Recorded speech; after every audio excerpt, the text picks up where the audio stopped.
Mesdames, Messieurs, il nous fait plaisir de vous accueillir à cette rencontre d'information virtuelle en compagnie des membres de la direction du Collège Notre-Dame de Rivière-du-Loup afin de vous livrer différents renseignements sur le fonctionnement, les programmes, les options, en fait, toute la philosophie qui sous-tend la mission du Collège Notre-Dame. Alors, merci d'être présente et présent à ce rendez-vous annuel.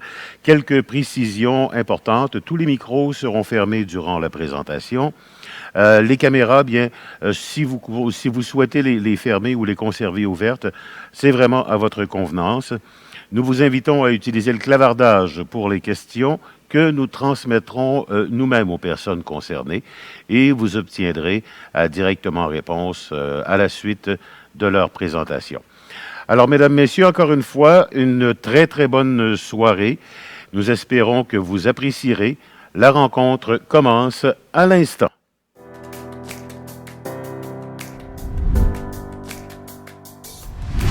Bonne fin de journée, bon entraînement.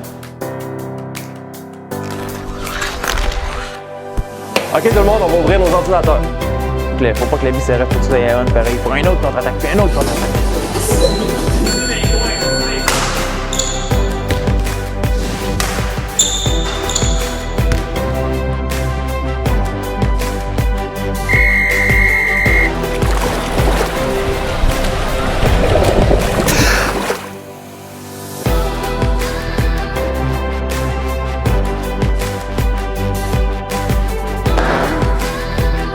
Salut Louis. Bonjour. T'as manqué ton cours à cause du théâtre hier, hein? Oui, je vous ai envoyé ça via Classroom.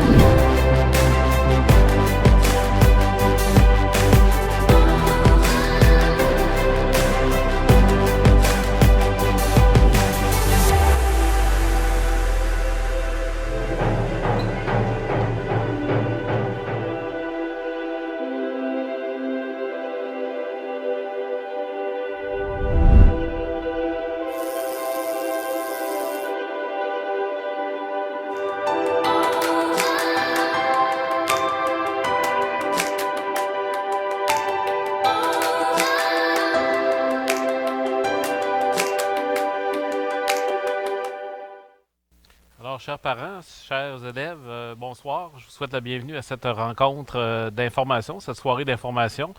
Je serai en compagnie de mes collègues, Mme Mireille Foster, qui est directrice des services et des innovations pédagogiques au collège, et de M. Carl Dubé, directeur des services aux élèves.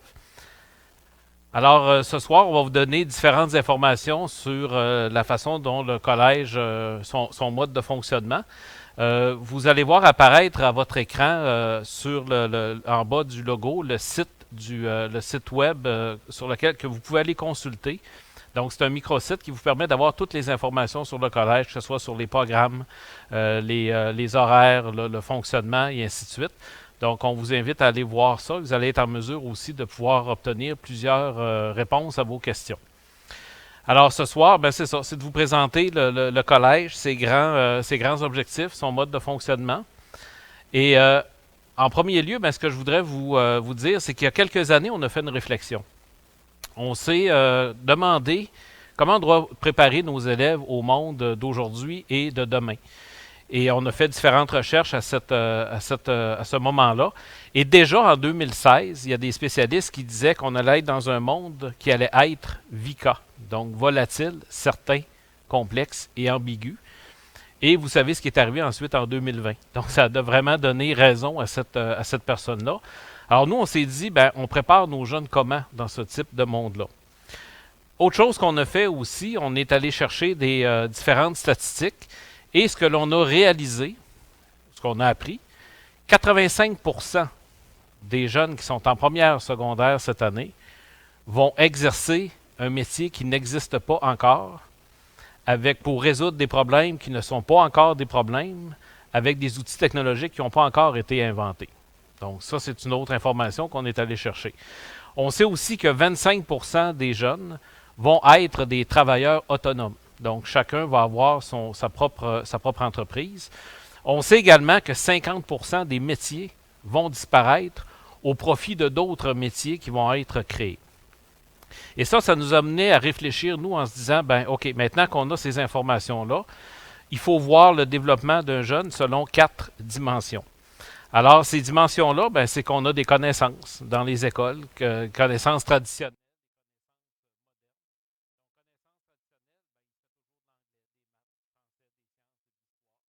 Connaissances modernes, ben, on va parler de robotique, on va parler d'informatique, entre autres. À ça, ce qu'il faut ajouter maintenant, au 21e siècle, c'est des habiletés qu'il faut développer. Donc, si on prend des habiletés comme la créativité, la collaboration, la communication, la pensée critique, ça fait partie maintenant des habiletés qu'on se doit de développer, et des attitudes comme le courage, l'empathie, la résilience et le leadership. Avec ce qu'on vient de passer depuis mars 2020, on voit toute l'importance des habiletés et des attitudes, et comme on sera dans un monde de plus en plus volatile, incertain, complexe et ambigu, bon, on se doit, comme organisme, comme école, de développer ces habiletés, ces attitudes-là. Évidemment, ben, les jeunes doivent réaliser, et comme nous tous d'ailleurs, que maintenant, nous sommes des apprenants à vie. Donc, les connaissances sont multiples, elles se développent sans arrêt. Donc, il faut savoir comment on apprend. Et là, on arrive avec une autre dimension qui est le savoir penser. Donc, ça, c'est à la base de la réflexion qu'on a fait et on s'est dit, ben, maintenant, il faut tenir compte de ces 4 dimensions-là dans le développement de nos élèves. Donc, ce soir, on va répondre à 3 questions, le pourquoi, le comment et le quoi. Notre mission. Donc, si on regarde la mission du collège, on veut être un milieu qui est énergisant, qui permet d'exploiter le plein potentiel, de prioriser le mieux-être de chacun afin d'évoluer avec les compétences globales. Les compétences globales étant celles que je viens de vous énumérer précédemment. Donc, 4 mots importants à retenir là-dedans: énergisant, plein potentiel, mieux-être et compétences globales. Un des éléments qui est le plus important, c'est révélateur de potentiel. Donc, vous allez voir tantôt avec Mme Foster comment on arrive à essayer de connaître le potentiel de chacun. Et après ça, ben, notre devoir, c'est de révéler ce potentiel-là. Donc, que ce soit un élève qui a des difficultés d'apprentissage, mais si on lui donne des outils, il va être capable de révéler son vrai potentiel. Si certains ont des capacités davantage dans d'autres matières, il faut aller chercher le potentiel dans chacune des matières. Ce potentiel-là aussi peut être par le biais des programmes, des différents programmes que l'on a. Donc, ça, c'est un grand objectif qu'on se donne. Nos principales valeurs, celles qui font partie de l'ADN du collège, qui sont là depuis 50 ans, le souci du détail et du travail bien fait par la persévérance et la ténacité. On s'entend que ce n'est pas les mots les plus à la mode présentement, persévérance et ténacité, mais c'était vrai dans les années 50, c'était vrai dans les années 80, c'est vrai dans les années 2000 et ça le sera toujours. C'est une valeur importante à développer. Autre valeur, c'est le sens des responsabilités et l'esprit de service. Une troisième qui est importante aussi pour nous, c'est le respect de soi, des autres et du bien d'autrui. Et finalement, ben, ce qu'on cherche, c'est le développement de saines habitudes physiques, sociales et spirituelles. Donc ça, c'est les 4 principales valeurs qui nous guident dans nos interventions au quotidien. Le comment, ben, vous allez voir les différents moyens que l'on utilise pour atteindre ces grands objectifs-là. Et c'est sûr que nous, ce qu'on privilégie par-dessus tout, c'est l'enseignement et les apprentissages. C'est bien d'avoir des programmes, mais en premier lieu, pour nous, on met vraiment l'accent sur l'enseignement et les apprentissages. Notre projet éducatif, si on regarde à première vue, qui semble très, très simple, un des premiers principes sur lequel on s'appuie, c'est que nos jeunes ont plus besoin de sécurité que de liberté. Qu'est-ce qu'on va entrer là-dedans? C'est toute la relation, l'importance de la relation professeur-élève, parce qu'on sait qu'en premier lieu, c'est là que ça se passe. On apprend de quelqu'un que l'on apprécie. Alors, il faut créer cette relation-là, professeur-élève. Autre chose, quand on rentre dans la sécurité, exemple, c'est les groupes stables. C'est d'avoir un horaire qui est un horaire de travaux qui est bien précis, qui est bien identifié. C'est toutes les activités qu'on met en place. C'est le climat qu'on veut instaurer à l'intérieur du collège aussi. Ce que je vais vous présenter, c'est les moyens qu'on utilise pour y arriver. Et ces moyens-là, vous allez voir, sont tous validés. On les appuie sur quelque chose. On les vérifie, ces moyens-là, pour voir si vraiment ils fonctionnent. Et l'objectif, tout au long du secondaire, l'éducation, ben, c'est d'amener quelqu'un à l'autonomie. Donc, comme c'est une flèche qui va vers le haut, ben, de première à 5e secondaire, plus on va avancer, plus ce niveau d'autonomie-là va augmenter, pour faire en sorte qu'à la fin, ben, on soit capable de poursuivre ses études supérieures en ayant cette autonomie-là et ce qui va aller avec ça aussi, un sentiment de compétence. J'insiste sur l'autonomie parce que l'autonomie, c'est la capacité de faire face. C'est ça qu'on veut être capable de faire. Si on veut que nos élèves quittent, qu'ils puissent entreprendre des études supérieures, que ce soit au secteur professionnel, collégial, universitaire ou peu importe, qu'ils soient capables de faire face aux exigences qu'ils vont rencontrer, de faire face à un monde qui est inconnu aussi. Si j'ai les bons outils, si je suis autonome, je serai capable de faire face à ce monde-là qui est inconnu. Alors, on dit que la capacité s'acquiert à travers des apprentissages que l'école doit mettre en place. Donc, quand on parle d'autonomie, nous, c'est appuyé beaucoup sur ce principe-là. Évidemment, on est un collège aux dimensions humaines. La dimension humaine, elle est sur le plan physique et sur le plan psychologique. Donc, étant un plus petit milieu, donc on parle de 570 élèves environ. Donc, c'est plus facile de bien connaître chacun des élèves. C'est plus petit physiquement aussi. Donc, notre capacité physique, je vous dirais, d'accueil détermine le nombre d'élèves qui sont présents au collège. Mais ce qui est important, c'est la relation significative qu'un professeur va réussir à établir avec son élève. Donc, si Mme Bruno enseigne le français à Maëve, elle doit connaître le français et elle doit connaître Maëve. Donc, ça, pour nous, c'est un principe important. Et ça, évidemment, bien, si j'ai un enseignant qui est chaleureux, qui est compétent, bien, c'est un facteur de protection pour l'élève. Je vous parlais tantôt de sécurité, donc ça, c'en est un exemple. Première chose qu'on veut instaurer dans l'école, c'est un climat. Un climat qui est propice aux apprentissages, un climat qui permet aux élèves de se sentir en sécurité, de se sentir bien avec les autres élèves du milieu et avec aussi les enseignants. Un coup que ce climat-là est installé, bien là, c'est plus facile de faire de l'encadrement et de l'accompagnement. Et c'est souvent les deux mots qui ressortent quand on parle du Collège Notre-Dame, c'est l'encadrement et l'accompagnement. Il est rendu possible par un climat que l'on va instaurer. Ce climat-là, il est important au niveau de la vie pédagogique. Nous, ce qu'on veut, c'est que le prof qui entre en classe enseigne. Donc, qu'il ne soit pas sans arrêt en gestion de classe, on veut qu'il enseigne. Et quand on enseigne, bien évidemment, si j'ai un bon climat dans ma classe, on peut aller beaucoup plus loin à ce moment-là. Et ce climat-là, on doit le retrouver aussi dans la vie scolaire. Quand je parle de la vie scolaire, c'est tous les programmes dont M. Dubé va vous parler tantôt. Bien évidemment, les gens avec qui on fait affaire pour nos programmes, c'est important qu'ils partagent les mêmes valeurs que nous. Ce qui fait que les élèves, peu importe où ils sont, que ce soit en classe, que ce soit dans leur programme, ils vont sentir cet encadrement-là, cet accompagnement-là, et qui permet d'avoir un bon climat dans le milieu. Et ça, bien, ce qui vient appuyer ça, c'est que selon l'OCDE, les écoles qui sont innovantes, il y a deux choses importantes qu'on retrouve dans ces écoles-là. On va avoir en fait, c'est les facteurs qui influencent le sentiment d'efficacité des enseignants. Donc, un enseignant en classe, il veut se sentir efficace. Il y a deux choses importantes qu'il doit avoir avec lui. C'est le climat de la classe. Donc, je vous parlais d'instaurer un bon climat tantôt. Ce climat-là, il est important dans la classe, il est important partout dans le collège. Mais quand il y a un bon climat en classe, le prof va se sentir efficace, il va se sentir compétent. Et la gestion de classe et les relations avec les élèves, bien, ça fait en sorte que l'enseignant se sent efficace et ça fait partie des principes des écoles innovantes. Donc, pour nous, ça a toujours été des priorités, le climat de classe, d'avoir une saine gestion de classe et de développer des relations positives avec les élèves.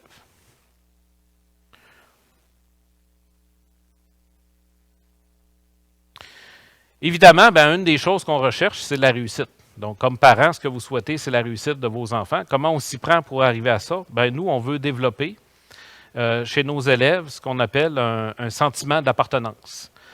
Donc, on veut que les élèves développent un sentiment d'appartenance par rapport au collège, par rapport aux différents programmes aussi dans lesquels ils sont, ou les différentes activités qui sont mises en place. Et quand on développe un sentiment d'appartenance, bien évidemment, ce qu'on va avoir à ce moment-là, c'est de l'implication. Et nos élèves s'impliquent, ils en ressentent du plaisir, et là, on est dans une roue qui tourne. Donc, je m'implique, je développe mon sentiment d'appartenance et je réussis. Donc, ça, c'est des choses importantes pour nous à implanter. Le sentiment d'appartenance par rapport au collège et l'implication de chacun des élèves. C'est démontré aussi, il y a des études qui démontrent que les jeunes qui sont impliqués dans des activités parascolaires vont souvent avoir de belles réussites sur le plan scolaire. Donc, les deux viennent un peu d'une certaine façon s'entraider. Donc, ma réussite scolaire me permet de pouvoir participer à mes activités parascolaires. Mes activités parascolaires ont un impact sur ma réussite scolaire.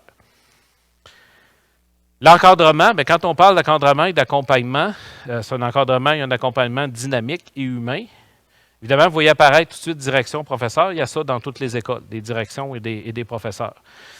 Une des particularités au Collège Notre-Dame, c'est que chaque élève va avoir son professeur conseiller.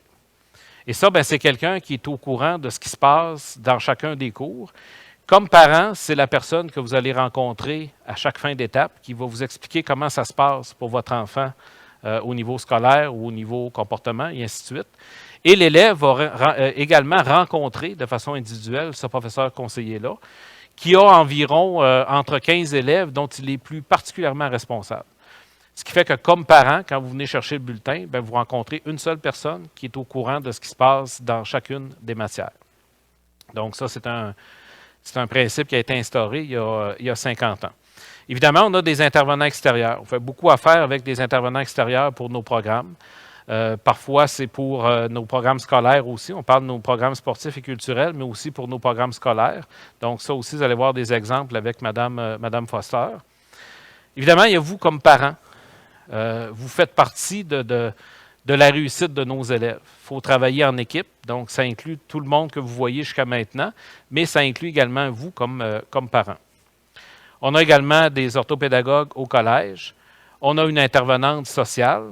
Et je vous dirais, une des groupes importants pour nous d'enseignants, c'est ce qu'on appelle chez nous les responsables de niveau. Donc, on a un enseignant qui, dans sa tâche, a du temps pour faire la gestion de son niveau, que ce soit en première, deuxième, troisième, quatrième et cinquième secondaire. C'est vraiment la personne qui est présente au quotidien avec les enfants. Donc, s'il y a un quelconque besoin qui se présente, c'est la première personne à contacter, comme parent et aussi comme élève. Stratégiquement, leurs bureaux sont situés près des classes. Donc, c'est vraiment des gens qui, au quotidien, s'occupent de vos enfants, autant au niveau scolaire qu'au niveau des différentes activités qui peuvent être mises en place. Donc, vous voyez, toutes ces personnes-là sont autour de vos enfants et toutes ces personnes-là aussi sont en interaction. C'est important que l'information circule pour faciliter le développement de chacun des élèves. Il y a un suivi éducatif qui va se faire des apprentissages, des attitudes et du comportement, et ça se fait au quotidien. Donc, vous allez entendre parler tantôt du portail. Donc, nous, c'est un outil qu'on met en place cette année. Avant, on procédait d'une autre façon, mais qui nous permet d'aller placer les résultats de nos élèves à l'intérieur de cet outil-là, mais aussi de tout ce qui touche les attitudes et le comportement. Je vous parlais tantôt des responsables de niveau. Ben, dans leur tâche, eux, c'est de réunir en moyenne aux 15 jours les professeurs qui sont plus particulièrement responsables de la cellule. Donc, par exemple, la responsable de première secondaire va avoir autour d'elle une équipe de professeurs de première secondaire. Là. Ces professeurs de première secondaire sont des professeurs conseillers. Donc, à chaque 2 semaines, il y a une rencontre qui se fait à l'intérieur de ce groupe-là. Et là, on discute de ce qui se passe dans le niveau, ce qui va bien, ce qui va parfois peut-être moins bien. Et dépendamment de ça, bien, il va se faire des interventions. Et le responsable de niveau, bien, lui, avec les outils qu'on a mis en place pour faire le suivi, bien, il est en mesure de partager avec ses collègues comment ça se passe pour chaque élève. Le responsable de niveau, à ce moment-là, pas le responsable de niveau, pardon, mais le professeur conseiller cumule des informations qu'il va être capable ensuite de transmettre aux parents.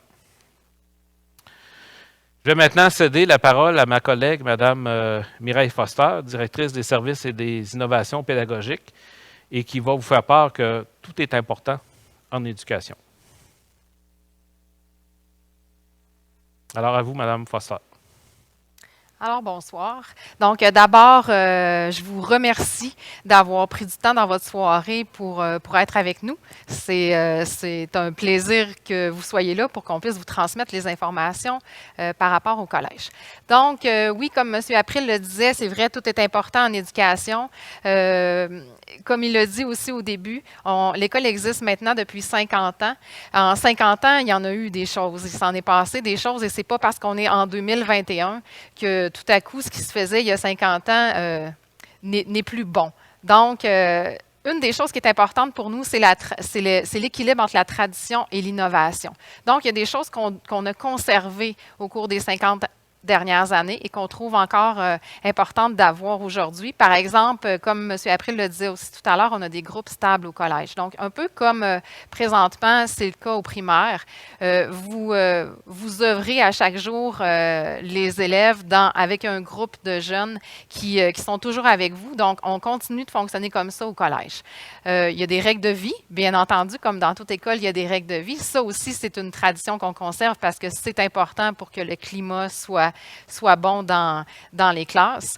Et le souci, on l'a dit aussi au début, mais le souci du détail, le souci du travail bien fait, l'importance de vouloir bien travailler, mettre du temps dans ses travaux pour réussir, c'est quelque chose qui est important pour nous. Et, bien entendu, l'équilibre avec l'innovation. Donc, on est en 2021, il y a des choses qui ont changé dans les dernières années. On veut aussi être au goût du jour et toujours être le plus possible à l'avant-garde. Donc, je vais vous parler dans les prochaines diapositives de qu'est-ce qu'on entend par innovation au collège. Donc, première chose, côté innovation pédagogique, c'est important pour nous, justement, de toujours s'améliorer, de mettre toujours l'élève le plus possible au centre de ses apprentissages. C'est lui l'apprenant, c'est lui qui est en action, toujours guidé par l'enseignant. Donc, on a mis en place un peu ce qu'on appelle le design thinking, en français la pensée créatrice. Donc, entre autres, on a un programme qui s'appelle le programme PEACE, qui est un programme innovation, solution en entrepreneuriat. On part de, on va dire, problèmes qui existent un peu partout, autant dans le collège que peut-être à l'extérieur, et on travaille à résoudre tout ça. On réfléchit pour trouver des solutions pour que tout fonctionne encore mieux. On a aussi notre programme Sciences-études. Vous allez en entendre parler tout à l'heure. M. Dubé va vous expliquer un petit peu plus en quoi ça consiste, mais c'est aussi souvent en lien avec l'approche de la pensée créatrice ou design thinking. Pour y arriver, donc, si vous regardez sur la diapositive, on parle d'un écosystème innovant. On n'est pas tout seul. On a besoin, pour progresser, pour s'améliorer, d'avoir des partenaires avec nous. Donc, pour nos programmes PEACE et Sciences-études, on est associé, entre autres, au Cégep de Rivière-du-Loup, APB Dimension RH, et à une compagnie qui s'appelle Thales. Ça, c'est du côté des élèves. Du côté des enseignants, c'est important aussi que les enseignants soit toujours en recherche d'amélioration continue pour, comme je le disais tout à l'heure, que l'apprentissage se fasse le plus possible selon les besoins des élèves. Donc, pour ce qui est des apprentissages, on est associé, entre autres, avec la FEP, qui est la Fédération des établissements des enseignements privés. On a des conseillers pédagogiques qui viennent régulièrement chez nous pour discuter pédagogie et comment on améliore nos pratiques pédagogiques en classe. On a aussi fait affaire avec une entreprise mondiale qui s'appelle Notosh. Et on est encore présentement en formation continue, en programme de recherche, action, formation avec l'Université du Québec à Trois-Rivières, plus précisément en pédagogie différenciée. Donc, comment, on le sait, là, on a une trentaine d'élèves dans nos classes et ils n'apprennent pas tous de la même façon. Donc, comment on peut faire en sorte que d'aller chercher la meilleure façon pour chacun des élèves qui va développer son plein potentiel et qui va développer aussi ses compétences. Autre innovation, si vous êtes passé près du collège depuis le début de l'année, vous avez peut-être remarqué qu'on avait aménagé une classe extérieure. Donc, sur la photo qui est à gauche, on voit... on ne la voit pas de proche, mais c'est Mme Morin qui est la responsable de niveau de première secondaire. Donc, c'est notre classe extérieure qui est une classe quand même flexible. Là, c'est placé de cette façon-là pour cette période-ci, mais on peut aménager tout ça un peu de façon différente selon les journées, selon les cours que l'enseignant a donnés. Fait que ça, c'est une des dernières innovations qu'on a apportées au collège cette année. Et de l'autre côté, vous remarquerez, et vous le savez peut-être déjà, si vous avez des frères et sœurs ou si vous connaissez un peu comment on fonctionne au collège, chaque élève, depuis l'année dernière, a son propre outil technologique quotidiennement en classe. Donc, ça nous permet d'offrir de plus grandes possibilités et de diversifier aussi notre enseignement au quotidien. Donc, toujours en lien avec l'innovation, nous travaillons au collège avec la suite Google. Donc, la suite Google nous permet de transmettre des travaux aux élèves, nous permet de voir les cours qu'on a manqués, exemple, et ça nous sert vraiment beaucoup aussi quotidiennement. Je vois aussi à côté, parce que je ne veux pas l'oublier, pluriportail. Tout à l'heure, M. April parlait justement du pluriportail. Donc, depuis cette année, c'est nouveau aussi pour nous. On a décidé d'utiliser ce nouveau moyen de communication-là qui va permettre à l'élève, qui va permettre aussi aux parents de consulter régulièrement le dossier de son enfant. Donc, je peux aller voir au moment où je veux, qu'est-ce qui se passe, qu'est-ce qui s'est passé dans les derniers jours pour mon enfant, quels ont été les résultats qui sont entrés, quelles ont été peut-être les observations qui ont été faites en classe. Et aussi, ça va être notre nouveau moyen de communication principal avec les parents. Juste avant qu'on change peut-être la diapositive. On a aussi, c'est notre étage innovant, donc lorsque vous viendrez faire les visites, vous pourrez le voir en vrai. On voit sur l'image une classe qui est une classe, on l'appelle notre classe innovante, mais c'est un local flexible. Donc, c'est une classe flexible où est-ce qu'on peut déplacer les bureaux. Si vous remarquez rapidement, il y a des tables qui roulent, il y a des chaises qui roulent, il y a des poufs, il y a aussi des petits bancs. Donc, on peut selon notre humeur du jour, décider qu'est-ce qu'on utilise, comment on s'assoit, comment on se positionne aussi. Il y a l'enseignant, des fois, qui donne certaines consignes, mais c'est notre classe flexible. Je parlais de Google, la suite Google. Donc, une chose qui est très, très, très utile, très utilisée, très appréciée, autant des enseignants que des élèves depuis l'année dernière, c'est Google Agenda. Donc, Google Agenda, c'est notre agenda virtuel. L'année dernière, c'était la première année qu'on l'essayait. On avait décidé d'y aller agenda virtuel, agenda papier, parce qu'on ne savait pas trop l'utilisation qu'on allait en faire. Cette année, on a choisi d'y aller uniquement en virtuel. Donc, à cet endroit-là, parents et élèves, vous allez retrouver l'horaire du jour de votre enfant. Donc, vous allez le voir aussi par le portail, mais c'est un autre endroit où est-ce qu'il va y avoir peut-être plus d'informations, le Google Agenda, parce que les enseignants écrivent pour chacune des périodes qu'est-ce qui a été fait dans cette journée-là. Donc, M. Dubé va en parler tout à l'heure, mais par exemple, pour un élève qui est dans un programme particulier, qui doit quitter en cours de journée, bien, il y a toujours moyen à cet endroit-là d'aller voir qu'est-ce que je dois reprendre le soir, qu'est-ce que je dois faire comme travail pour être à jour le lendemain. Vous remarquerez que notre horaire est quand même semblable à votre horaire présentement en 6e année, c'est-à-dire que vous avez 3 périodes d'1 heure le matin, 2 périodes d'1 heure l'après-midi. On a une particularité, c'est que notre dernière période de la journée est attitrée toujours à une matière particulière. La façon dont on fonctionne au collège, c'est que quand on termine la journée, on a une matière particulière qu'on doit travailler le soir. Mais notre 5e période, c'est la période où je peux commencer ce travail-là. Exemple, aujourd'hui, en secondaire 1, si vous aviez été au collège aujourd'hui, vous auriez eu un travail en anglais à faire. Donc, la 5e période est dédiée à ça. Je suis en classe, j'ai un travail à faire que je peux débuter dans cette heure-là.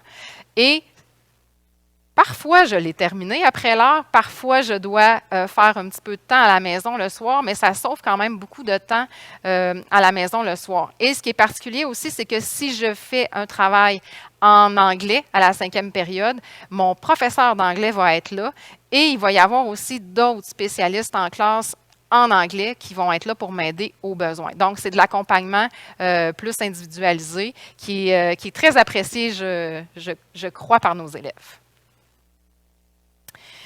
C'est important, comme disait M. April tout à l'heure, de bien connaître l'élève pour le faire progresser.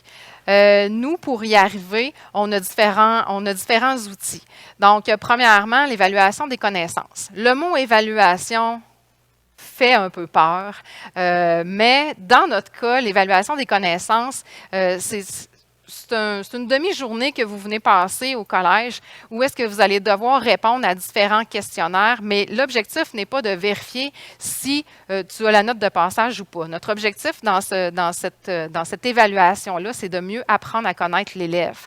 On part avec une base, on sait où sont les forces des élèves avec ces tests-là et on sait où sont probablement ces défis.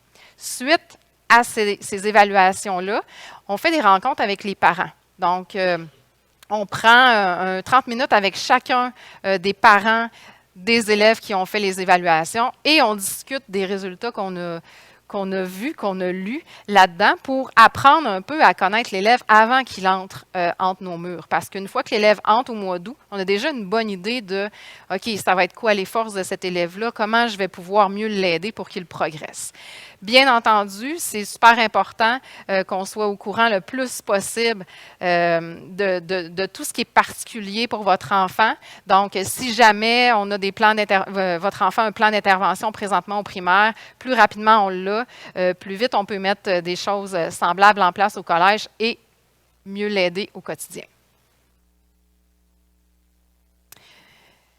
On se base sur des recherches. Donc, il y a beaucoup de recherches en éducation comme dans beaucoup d'autres domaines, mais selon l'OCDE, les similitudes des écoles innovantes. Donc, les écoles qui innovent sont des écoles qui personnalisent le plus possible leur apprentissage, qui rendent les élèves autonomes et qui les impliquent dans leurs apprentissages et qui ont des méthodes d'enseignement innovantes et qui ont bien entendu un développement continu. Et les caractéristiques des pays qui sont en tête du classement PISA, ce sont les pays où est-ce qu'il y a beaucoup de formation et où est-ce qu'il y a du développement continu pour les enseignants et où est-ce qu'il y a aussi la formation dans les pratiques innovantes. Donc, nous, on part avec tout ça et au quotidien, on s'ajuste, on fait en sorte de répondre un peu à ces similitudes et à ces caractéristiques-là pour faire à chaque jour du mieux qu'on peut pour accompagner votre enfant à développer son plein potentiel. À mon tour de passer la parole à M. Carl Dubé, qui est le directeur des services aux élèves au collège. Alors, bonsoir à vous tous. À mon tour de vous parler, on est encore dans le comment. Comment on va amener vos enfants à réussir leur scolarité. Monsieur April a donné, lui, les grandes lignes d'une école qui performait bien. Madame Foster, elle, comment au quotidien on va aider vos enfants. Et puis, on sait que quand vos enfants développent une passion dans un programme particulier, bien, ça peut les aider à réussir. Au collège, on a au-dessus de 75% des élèves qui font partie de nos programmes. Ajouter à ça des élèves qui s'impliquent aussi dans des comités d'hiver et puis ajouter des élèves aussi qui font des activités à l'extérieur de l'école. Donc, il n'y a plus grands élèves au collège qui font juste étudier. Donc, on sait très bien que ça va les aider à leur réussite et aussi à créer ce sentiment d'appartenance-là dont on parlait. Et aussi développer leur plein potentiel dont on parlait aussi au début. Fait que nous, au collège, on a 3 programmes sport-études. Quand on parle de programmes sport-études, il faut être conscient que ce sont des programmes qui sont encadrés par les fédérations et qui aussi ont environ une quinzaine d'heures d'entraînement par semaine. Donc, ces programmes-là se déroulent sur les 5 jours et puis sont encadrés par nos partenaires. Donc, vous voyez ici la natation, la boxe et le hockey. Donc, on a été la première école là, à l'est de Québec, là, 16 ans, à créer ces programmes sport-études-là. Et ces gens-là, bien sûr, ce sont des élèves athlètes, mais là, on parle de l'élite. Par la suite, on a développé aussi, depuis une quinzaine d'années, nos options et nos concentrations. Et le sport scolaire qui est là depuis une cinquantaine d'années. Ce qui fait en sorte que nous, on a fait des choix. Exemple, quand on va parler de la danse, on n'a pas créé un programme de danse hors études. Parce que, comme je vous le disais tantôt, ça c'est régi par le gouvernement. Et puis, en danse, entre autres, ben, notre programme de danse, lui, on va toucher jusqu'à 5 styles de danse, ce qu'on ne pourrait pas faire si on était décrété un programme hors études. Donc, ça nous donne plus de latitude. Ce qui fait en sorte aussi que dans ce programme-là, exemple, bien, on peut faire plusieurs mini-projets. Et en tout cas, c'est une décision qu'on a prise. Donc, je voulais juste faire une nuance entre les programmes sport-études. Des fois, on est mêlés. Fait que, au sein de la vie sportive, vous le voyez, on a une concentration en badminton. Ça, c'est des gens qui vont faire de la compétition au niveau provincial et qui vont s'entraîner 7 à 8 heures par semaine. Donc, il y a une sélection au niveau de ces jeunes-là.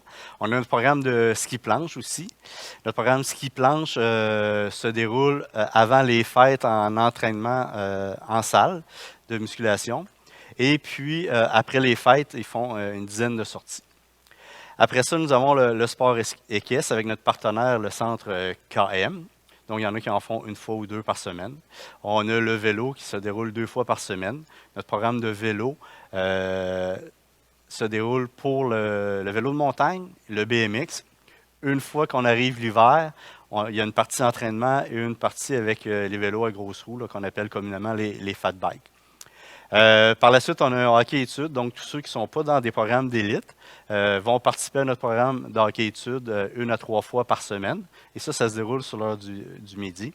Et quand on parle de RSEQ, là, on parle de nos 3 sports, nous, au collège, c'est-à-dire le badminton, le soccer et le basketball.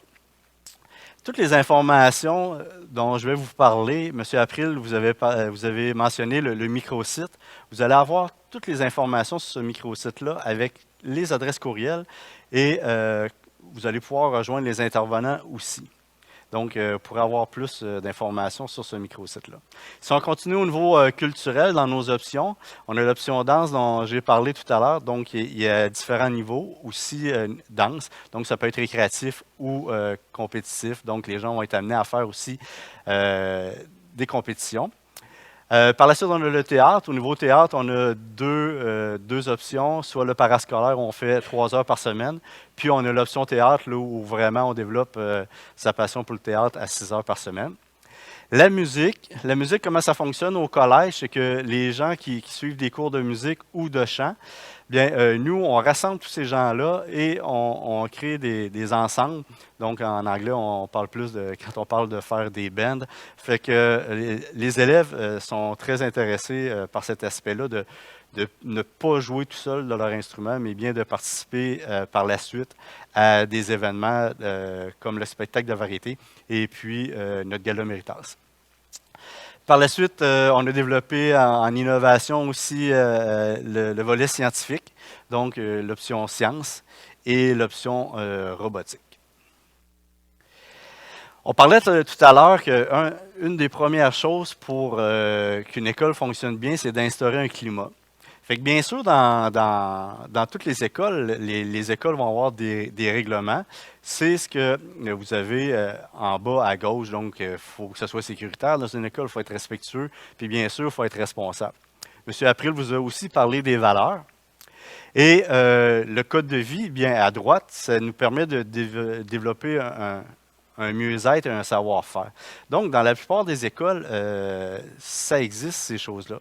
Alors, nous, on a tout mis ça sur une page, puis là, on s'est dit, en plus de ça, qu'est-ce qu'on veut développer? Qu'est-ce qu'on veut que nos élèves, à la sortie, que ce soit autant dans leurs apprentissages que dans leurs options, c'est quoi le profil qu'on veut de nos élèves? Fait que vous voyez en plein centre, nous, ce qu'on veut, c'est que, peu importe dans le domaine où ils vont aller, c'est que nos élèves soient des leaders positifs. Puis ça, on se le fait dire beaucoup par les employeurs. On l'entend beaucoup. Ils nous disent « Ah, vos élèves, ils ont telle qualité, ils ont des bonnes valeurs, ils sont respectueux, etc. » Ça, pour nous, c'est très important parce que peu importe où ils vont aller dans leur domaine, on veut qu'ils soient des leaders positifs. Fait que ça, le leader positif, ça veut dire quoi? Ça va nous prendre des gens plus tard dans les entreprises qui vont être ouverts d'esprit, qui vont avoir de l'empathie envers les gens, qui vont être bienveillants, puis qui vont être unifiants aussi. Donc, quand on parle de sport unifiant, souvent, ça fait référence à esprit d'équipe. Donc, c'est ce qu'on veut développer et c'est ce qu'on voudrait qu'à la fin, à la sortie de tout ça, on ait développé chez nos élèves. Et là, ben, avec tout ça, on arrive au quoi. Et là, le quoi, ça nous dit qu'une fois qu'on a tout instauré ça, c'est quoi les résultats? Bien, dans le palmarès, dans le Journal du Québec, de 2015 à 2019, là, vous comprendrez qu'on n'a pas les 2 dernières années à cause de la COVID. Donc, vous voyez que sur les 427 écoles au Québec, le collège se classe 56e. Alors là, il faut se poser une question, puis souvent, c'est ce que je répète aux élèves. Est-ce qu'il y a quelque chose qui fait en sorte que nous, on est plus intelligents au collège, les profs qui sont meilleurs? Non. Bien, ce qu'il faut comprendre, c'est tout ce qu'on a instauré avant, tout tout ce dont on vous a parlé, c'est ce qui fait en sorte qu'à l'au bout, bien, on peut se dire, bon, ben, mission, on a réussi notre mission et ces résultats-là le prouvent. Et vous voyez, quand on la classe sur 10, notre école, bien, on est classé 8 sur 8 sur 10. Et là, les chiffres que vous voyez à droite de ces résultats-là, ça, ce sont les écoles de la région. Et entre autres, là-dedans, il y a les résultats de l'école de Rimouski. Pourquoi on a mis Rimouski? Parce qu'on pourrait se dire, les autres, ils n'ont pas d'école privée, donc tous les élèves sont dans cette école-là. Donc, ça permet aussi d'avoir un bon rapport. Fait que, voyez-vous, tout ce qu'on a mis en place, ben, on peut le mesurer au niveau des résultats du ministère de l'Éducation, les examens qui sont passés en secondaire 4 et en secondaire 5. Par la suite, on a l'enquête de la CEVEC. Bien, tout le climat qu'on a instauré, bien, est-ce que ça fonctionne au collège? Donc, les élèves, à chaque 2 ans, ils répondent à un sondage. Et puis, après ça, on a les résultats. Ça, c'est fait par l'Université Laval. Et là, vous voyez le résultat. Bien, pour nous, on est fiers de voir ces résultats-là, que 90 ici on parle de 99 mais 90 certainement des élèves se sentent bien en sécurité. Par la suite, les parents aussi ont été sondés et vous voyez encore là le gros pourcentage qui nous dit que les élèves se sentent bien quand ils viennent au collège, que le personnel favorise une bonne collaboration avec les parents, puis qu'on a le souci de trouver des solutions lorsqu'il y a des problématiques, bien sûr. Il y en a à chaque année. Et là, ben, vous voyez que l'école a innové, ce qui fait en sorte qu'on est passé dans la tradition, qu'on était bien dans notre bocal et on a sauté dans l'autre bocal de l'innovation. Ce qui fait en sorte que aussi dans le quoi, le résultat de tout ça, ben, vous voyez en bas au niveau de notre fédération. Là, on a été finaliste au niveau de l'entrepreneuriat au niveau des étudiants. Ça, c'est un peu le cours dont Mme Foster vous parlait tout à l'heure. Et puis au niveau de l'innovation de notre projet éducatif au niveau du collège. Alors, ah oui, il me restait une diapositive. Elle est nouvelle, la diapositive, c'est pour ça que je l'avais oubliée. Parce que si on continue en innovation et on veut créer un bon climat, ben, il faut créer des endroits où les élèves vont bien se sentir. Tout à l'heure, Mme Foster avait parlé de l'étage innovant. Alors là, on va vous montrer un peu notre salle d'études qui était une tradition pour nous et que là, on va changer dans un endroit où les élèves vont pouvoir se rencontrer, comme vous allez voir. Il va y avoir aussi des classes à air ouverte et notre bibliothèque, qui deviendra quelque chose un peu plus tard, bien, va être située ici aussi. Donc, ça va être aussi un lieu de rencontre pour les étudiants. Et là, vous voyez un peu où il va y avoir des cubicules, donc les élèves, sur l'heure du midi, vont pouvoir se rencontrer. Les professeurs aussi vont pouvoir former des petits groupes.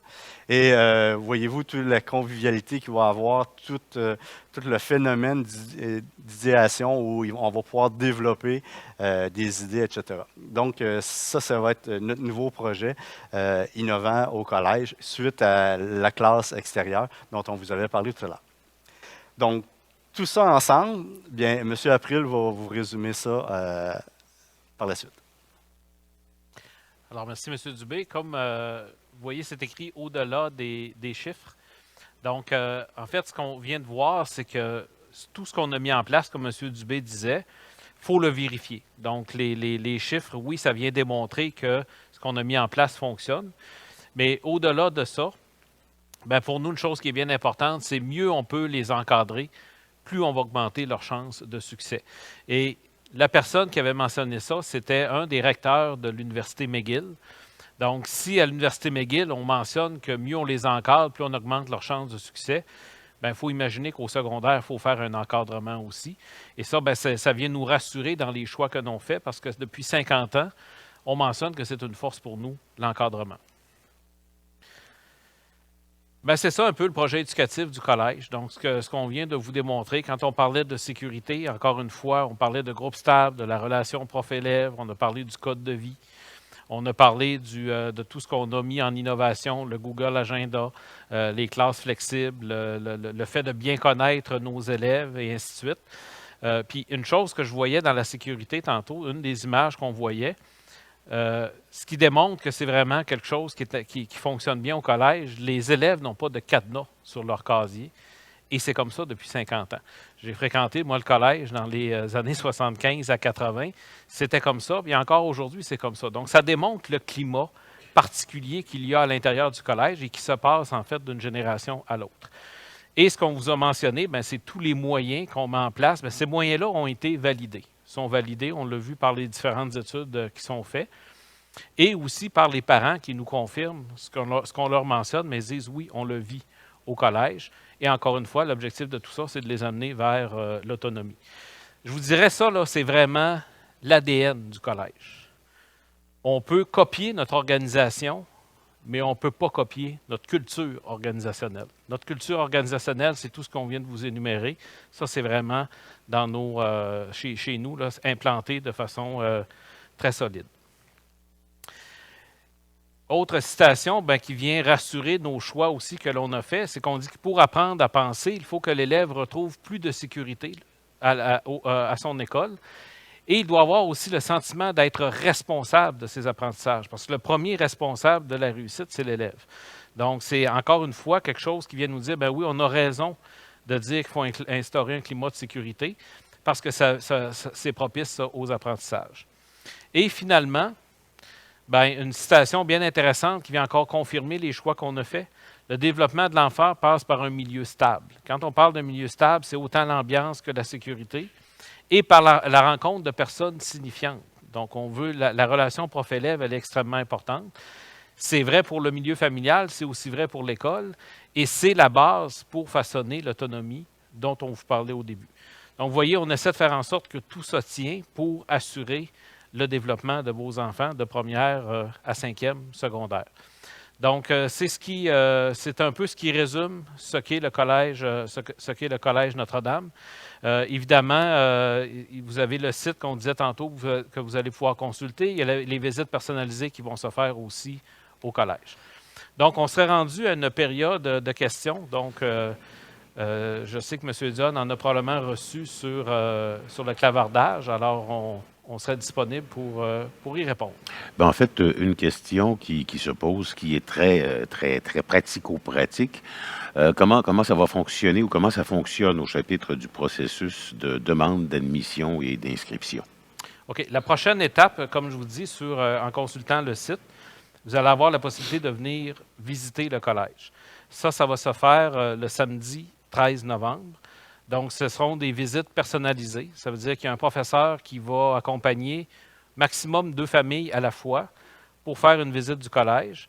En vous inscrivant sur le site, nous, ça va permettre aussi de savoir dans vos préférences. Par exemple, si quelqu'un dit, moi, j'aimerais faire tel programme, j'aimerais aussi avoir de l'information à ce moment-là. Donc, l'enseignant qui va vous faire la visite va être en mesure aussi de répondre à certaines questions par rapport au programme. Donc, il y a cette étape-là. L'étape suivante, c'est de venir passer, comme Mme Foster disait tantôt, l'examen d'évaluation des apprentissages. Donc ça va avoir lieu le 27 novembre. Donc c'est soit l'avant-midi ou soit l'après-midi. Donc dépendamment, parce qu'on doit former des groupes plus petits pour les raisons que vous connaissez. Nous, on va avoir ensuite les résultats de ces examens-là et l'étape qui va suivre ça, au mois de janvier. Mme Foster et moi, on rencontre de façon personnelle chaque famille dont l'enfant est venu passer l'examen d'évaluation des connaissances. Et là, ce que l'on fait, c'est que nous, on va interpréter le test avec les parents. Donc, qu'est-ce qu'on a observé? Qu'est-ce qu'on reçoit de ce test-là? Et c'est une belle occasion aussi pour échanger avec les parents parce qu'il n'y a pas personne qui connaît mieux votre enfant que vous. Et là, ça nous permet à ce moment-là de prendre des notes et de voir comment on va assurer un suivi personnalisé de votre enfant dès son entrée en septembre. Donc ça, c'est en janvier. Et par la suite, vous avez jusqu'au 1er mars pour inscrire votre enfant dans une institution scolaire, que ce soit au collège ou peu importe.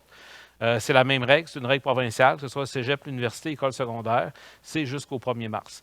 Et par la suite, les gens qui font le choix de venir au collège, les autres informations vont se poursuivre au fur et à mesure. Une question ici, probablement à l'intention de M. Dubé.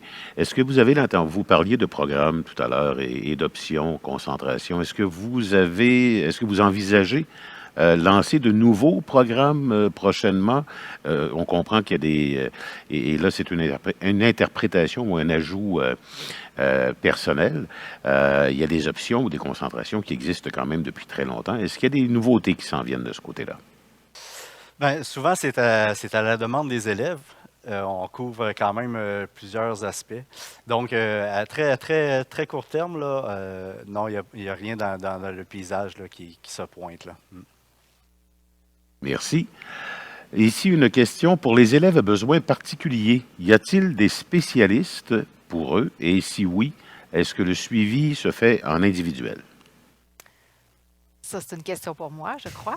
Donc, oui, il y a des spécialistes au collège. On a la chance, on peut dire qu'on a la chance d'avoir 3 orthopédagogues au collège pour les 570 élèves.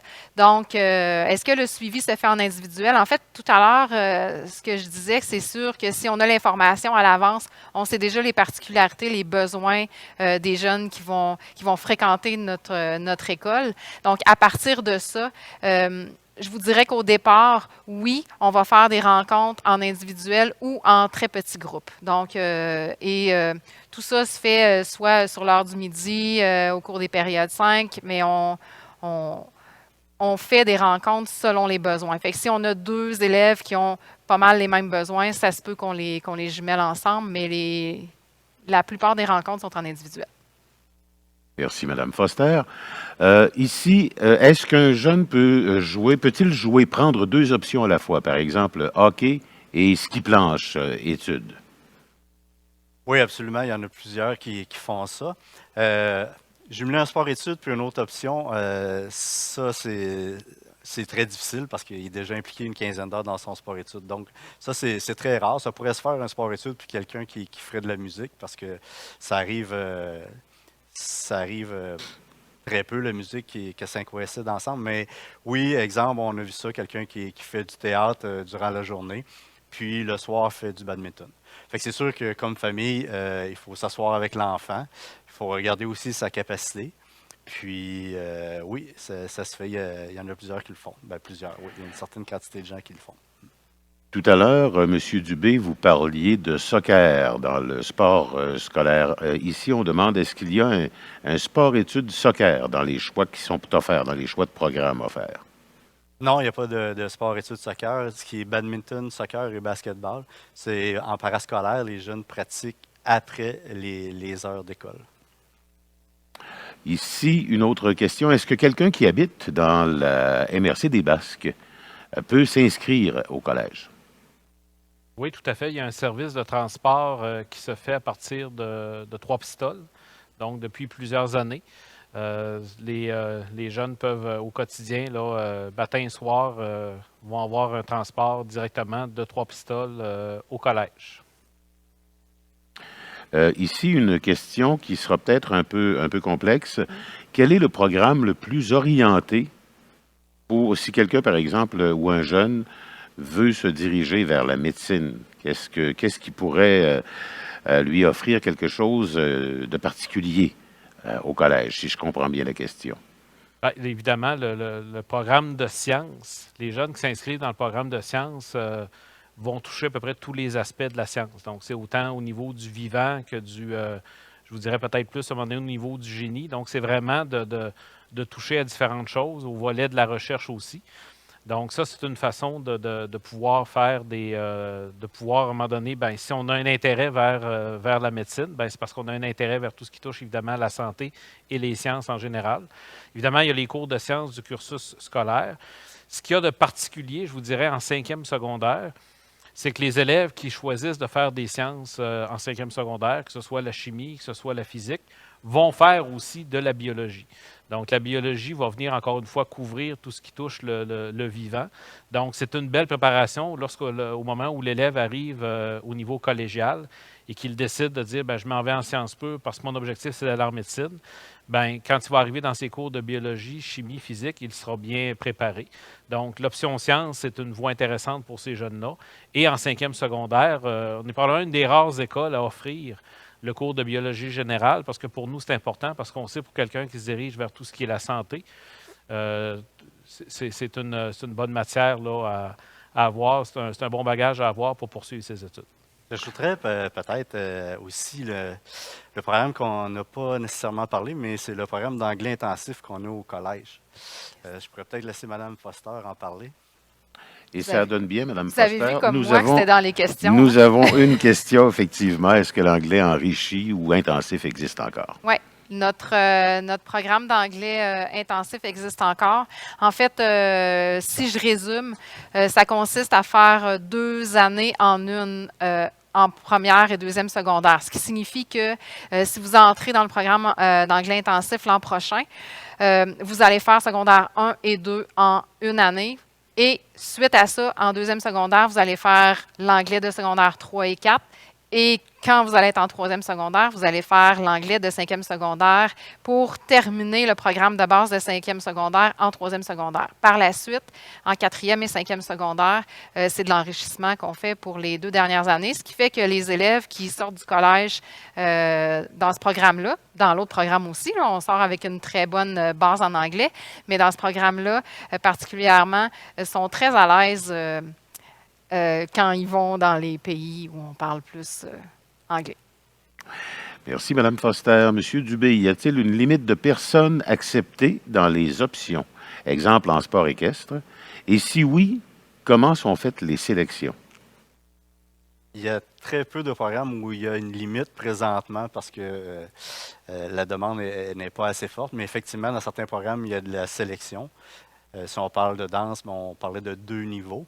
C'est sûr qu'en théâtre, on ne pourrait pas avoir un groupe de théâtre de 50 élèves parce qu'à un moment donné, il faut faire une production théâtrale.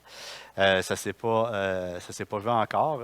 Si on parle plus précisément de sport équestre, non, il n'y a pas de limite présentement pour participer à cette activité-là. Il faudra juste choisir si on va en faire 1 fois ou 2 par semaine. On nous demande, est-ce qu'il y a un programme international? Non, il n'y a pas de programme international au collège. Ce que je vous disais, par contre, tantôt, c'est le plus important dans une école, c'est d'instaurer un climat qui est propice aux apprentissages. Quand j'ai ce climat-là, le prof enseigne. Et quand le prof enseigne, il peut aller plus loin. Et ça a toujours été aussi dans notre philosophie de demander aux enseignants de toujours aller un petit peu plus loin dans chacune de leurs matières. Et je vous dirais qu'aujourd'hui, ce qu'on appelle l'ouverture sur le monde, elle se fait de façon automatique, je vous dirais, dans les cours de géographie ou d'histoire et tout ça. Mais il n'y a pas spécifiquement un profil de développement international, ce qui n'empêche pas nos élèves, à la fin de 5e secondaire, de se diriger dans certains programmes internationaux au niveau collégial, par exemple. Ça complète le cycle des questions reçues. J'aurais le goût d'en poser une pour mon édification personnelle, si vous me le permettez. Vous parliez beaucoup d'applications technologiques qui se sont faites, qui ont été motivées notamment l'an dernier par l'école à la maison, qu'il fallait faire à la maison. Vous utilisez des outils comme Google Agenda et d'autres outils technologiques. Est-ce que les élèves disposent, pour leur part, d'outils technologiques directement au collège? Oui. Donc, comme ça a été mentionné plus tôt, depuis 2 ans, chaque élève a son propre outil technologique au quotidien. On avait cette idée en tête depuis quelques années. La pandémie a forcé les choses, donc c'est un point positif pour nous de la pandémie. Donc oui, chaque élève a son propre appareil personnel qu'il utilise régulièrement, ce qui fait que si jamais, on espère que non, mais si jamais on devait faire quelques journées à la maison en lien, entre autres, avec la pandémie, on est prêt, on est organisé et on a déjà pratiqué plusieurs jours l'an passé. J'ai vu passer, là, je veux pas... Oui, il y a quelques questions. Ouais. Ça a relancé le cycle des questions. Est-ce que je peux, parce que j'ai vu passer, donc, si je comprends bien, est-ce que je pourrais faire de l'anglais enrichi et en même temps m'inscrire dans une option? Oui. La réponse est oui. L'anglais enrichi, c'est dans le cursus scolaire, c'est dans notre programme institutionnel. Donc, on suit ces cours-là et ça n'empêche aucunement de faire une option, peu importe quelle est l'option. Et ça répond à 2 questions qui étaient à peu près sur le même sujet et qui se suivaient d'ailleurs. Ici, est-ce que le transport scolaire quitte immédiatement après les classes ou bien si les élèves qui ont des pratiques, des répétitions, peuvent le prendre plus tard? Non. Dans le cas du transport scolaire, c'est une entente qu'on a avec le service scolaire Kamouraska-Rivière-du-Loup. Donc, on respecte les mêmes heures. Donc, les autobus viennent chercher les élèves en fin de journée à 16 heures. Et pour les activités qui dépassent, donc qui se terminent vers 17 heures ou 18 heures ou qui sont en soirée, évidemment, c'est les parents qui doivent à ce moment-là assurer le transport des enfants. Madame Foster, c'est dans la foulée de la réponse que vous avez donnée tout à l'heure, mais comme j'aime bien poser toutes les questions qui nous sont soumises, est-ce qu'un élève peut choisir sciences et anglais intensif en même temps? Est-ce qu'il peut faire les deux? La réponse est oui, puis je suis contente que vous me redonniez la parole pour l'anglais, parce que ce qui est important de comprendre, c'est que lorsque vous allez, si vous venez faire les tests d'évaluation, il va y avoir un test par rapport à l'anglais, compréhension orale et aussi compréhension de lecture. Et nous, on va se baser beaucoup à partir des résultats de ces tests-là pour déterminer qui serait en mesure de faire partie du programme d'anglais intensif. Parce qu'à la base, c'est sûr que oui, on veut faire partie de ce programme-là pour s'améliorer, mais il faut quand même arriver avec une bonne base en anglais pour faire partie de ce programme-là, parce qu'on ne se le cachera pas, c'est quand même un rythme qui est assez rapide. Ce que j'ajouterais peut-être là-dessus, Mme Foster, c'est que les élèves qui sont en anglais intensif n'ont pas nécessairement plus de cours d'anglais intensif. Ils ont le même nombre de cours d'anglais que les autres. La grosse différence, c'est ce que Mme Foster vient de dire, c'est que ça va plus vite. Donc, il n'y a pas plus de cours. Le travail à faire, c'est quand l'anglais est prévu à l'horaire. Les gens d'anglais intensif font leur travail, ceux du cours d'anglais régulier aussi. Donc, ça n'empêche pas du tout de faire partie, de prendre part à un autre programme, quel qu'il soit. Là. Alors, nous n'avons plus de questions. Monsieur April, Madame Foster, Monsieur Dubé, je vous remercie. Mesdames, Messieurs, à vous également, merci d'avoir pris de votre temps pour être avec nous ce soir et participer à cette rencontre d'information sur le Collège Notre-Dame de Rivière-du-Loup. Évidemment, vous pouvez consulter la page Facebook du Collège où, au quotidien, vous êtes mis au courant de ce qui s'y passe. Vous pouvez également appeler directement au collège si vous avez des questions particulières au 88 862 8257. Vous pouvez également nous trouver sur le web. On a parlé tout à l'heure d'un microsite. Vous pouvez y accéder par le site actuel qui est présentement en mode de refonte. Alors voilà qui conclut cette soirée. Merci d'avoir été là et au plaisir de recevoir par d'autres canaux éventuellement, encore une fois, vos questions. Ici Sylvain Dionne, je vous souhaite une excellente fin de soirée.